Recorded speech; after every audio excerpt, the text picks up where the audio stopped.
ನಮಗ ದೇವಸ್ಥಾನಕ್ಕೆ ಹೋಗೋಕ್ ತೊಂದರೆ ಕೊಟ್ಟು ಮಠಕ್ಕೆ ಬಂದ್ರೆ ಹಿಂದಿಂದ ಬರೋದು, ವಿಡಿಯೋ ಮಾಡೋದು, ಫೋನ್ ಮಾಡೋದು, ಇದು ನಿಮ್ ಸಿಬ್ಬಂದಿ ಇದು ಕರ್ನಾಟಕ ಪೊಲೀಸ್ನವ್ರು ಏನು ಹೊಸದಾಗ ಅವ್ರು ಬಂದಾರೆ ಅಂತ ಮಾಡೋದ ಇದು? ಯಾರು ಪ್ರಿಯಾಂಕಾ ಖರ್ಗೆ ಬಂದವ್ರೆ ಅಂತ ಮಾಡ್ತದ ಇದು?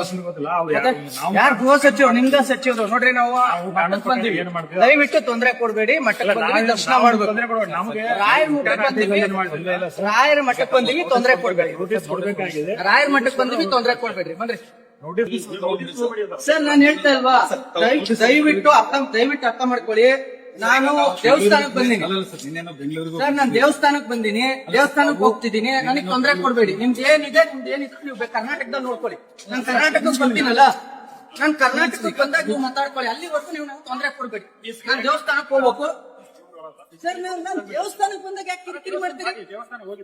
ನಾನು ದೇವಸ್ಥಾನಕ್ಕೆ ಬಂದಾಗ ಕಿರಿಕಿರಿ ಮಾಡ್ಬೇಡಿ. ನಾನು ರಾಯಚೂರಿಗೆ ಬಂದಾಗ ಮಾತಾಡ್ಕೊಳ್ಳಿ ಸರ್. ನಾವು ರಾಯಚೂರಿಗೆ ಬಂದಾಗ ಶುರು ಮಾಡ್ರಿ. ನಾವು ರಾಯಚೂರಿಗೆ ಬಂದಾಗ ನೀವು ಶುರು ಮಾಡ್ಕೊಡ್ರಿ. ನಾವಿಲ್ಲಿ ಮಠಕ್ಕೆ ಬಂದಾಗ ತೊಂದರೆ ಕೊಡ್ಬೇಡಿ. ಇಲ್ಲಿ ಕೇಳಿ, ಇಲ್ಲಿ ಸ್ವಲ್ಪ ಒಂದು ಮಾತು ಕೇಳಿ, ಇಲ್ಲಿ ಸ್ವಲ್ಪ ನಾವೇನ್ ಹೇಳ್ತೀವಿ ಕೇಳಿ. ಪ್ರಿಯಾಂಕಾ ಖರ್ಗೆ ಅವರೇ, ಇದು ಬಹಳ ಒಳ್ಳೇದಲ್ಲ. ಇದು ನೀವು ಈ ಮಟ್ಟಕ್ಕೆ ಹಿಂದೂ ಕಾರ್ಯಕರ್ತರನ್ನ ಹತ್ತಿಕ್ಕೋದು ಬಹಳ ಒಳ್ಳೇದಲ್ಲ. ಇದು ಏನ್ 50 ಜನ ಪೊಲೀಸ್ ಹಾಕಿರಿ, ಮಾಡಕ್ ಕೆಲಸ ಇಲ್ಲ ಕರ್ನಾಟಕದಾಗ. ಅವ್ರಿಗೆ ಕೆಲಸ ಇಲ್ಲ ಏನೇ ಮಾಡಕ್ಕ? ನಮ್ ತೆರಿಗೆ ದುಡ್ಡು ಕೊಟ್ಟು ಹಿಂಗ ನಮ್ಮಿಂದ ಬರೋದು ಮಾಡೋದು, ಇವ್ರು ಬರ್ತಾರೆ ವಿಡಿಯೋ ಮಾಡ್ತಾರೆ. ಏನ್ ನಮಗೇನ್ ಪರ್ಸನಲ್ ಏನಿಲ್ಲ, ನಮಗೆ ವೈಯಕ್ತಿಕ ಜೀವನ ಅನ್ನೋದಿಲ್ವಾ? ನಾವು ಮಠಕ್ಕೆ ಬರ್ಬಾರ್ದ? ದೇವಸ್ಥಾನ ದರ್ಶನ ಮಾಡಬಾರ್ದ? ಏನಕ್ಕೆ ಬರ್ತಾರೆ ಹಿಂದೆ? ದೇವಸ್ಥಾನಕ್ಕೆ ಬಂದಿನಿ ಅಂತ ಹೇಳಿನಿ, ದೇವಸ್ಥಾನಕ್ಕೆ ಹೋಗ್ತಿದೀವಿ. ಅವ್ರದ್ದೇನಾರು ರಾಯಚೂರ್ನಾಗಿದ್ರೆ ರಾಯಚೂರ್ನಾಗ ಬಂದ್ರೆ ಮಾಡ್ಕೋಬೇಕು ನೋಡ್ರಿ. ಆತರ ನೀವ್ ಯಾವ್ದೇ ಕಾರಣಕ್ಕೂ ಮಾಡಬಾರ್ದು. ನಾನು ದೇವ್ರ ದರ್ಶನಕ್ಕೆ ಬಂದಿದೀವಿ.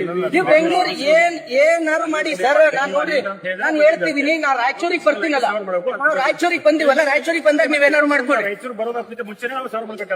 ಆಗಂಗಿಲ್ಲ ಸರ್. ನಾನು ದೇವಸ್ಥಾನಕ್ಕೆ ಹೋಗಿ ಬರ್ತೀನಿ, ವೆಯ್ಟ್ ಮಾಡ್ರಿ. ನಾನು ದರ್ಶನ ಮಾಡ್ಕೊಂಡ್ ಬರ್ತೀನಿ. ನಾವೇನ್ ದೇವಸ್ಥಾನಕ್ಕೂ ಬರ್ಬಾರ್ದಾ?